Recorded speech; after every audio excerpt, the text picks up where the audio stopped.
बारिश की हल्की बूंदें गिर रही थीं। सड़क के किनारे एक छोटी सी चाय की दुकान पर आरव अकेला बैठा था। हाथ में पुरानी डायरी थी और आंखों में वही अधूरी यादें जिन्हें वो लाख कोशिश करके भी भुला नहीं पा रहा था। उस डायरी के पहले पन्ने पर लिखा था, कभी कभी अधूरी मोहब्बत ही जिंदगी की सबसे खूबसूरत याद बन जाती है।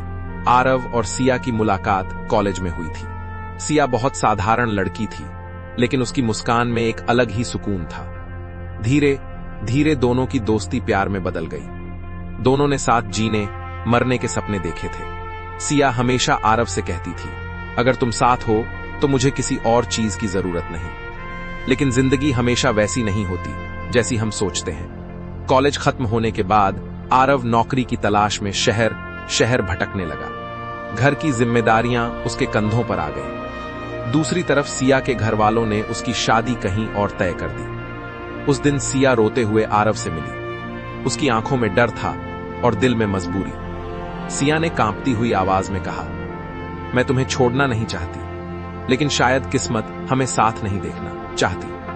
आरव की आंखें भी भर आईं, लेकिन उसने खुद को संभालते हुए कहा, अगर प्यार सच्चा है तो दूरी उसे खत्म नहीं कर सकती। दोनों ने आखिरी बार एक दूसरे का हाथ पकड़ा और फिर हमेशा के लिए अलग हो गए। समय बीतता गया। आरव अब एक अच्छी नौकरी में था, लेकिन उसके दिल का एक हिस्सा आज भी सिया के पास ही था। उसने कभी शादी नहीं की। लोगों ने बहुत पूछा, तुम अकेले क्यों हो?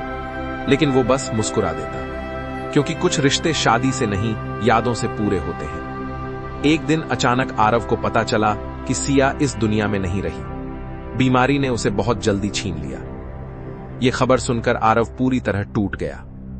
उस रात उसने वही पुरानी डायरी खोली। उसमें सिया की लिखी एक लाइन थी, अगर हम कभी साथ न भी रह पाए तो भी वादा करो, मुझे कभी नफरत से याद नहीं करोगे। आरव की आंखों से आंसू गिरने लगे।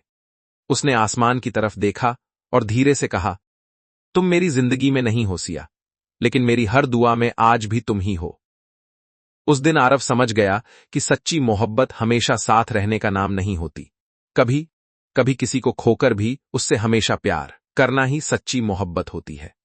और शायद इसलिए अधूरी कहानियां अक्सर सबसे ज्यादा यादगार बन जाती हैं।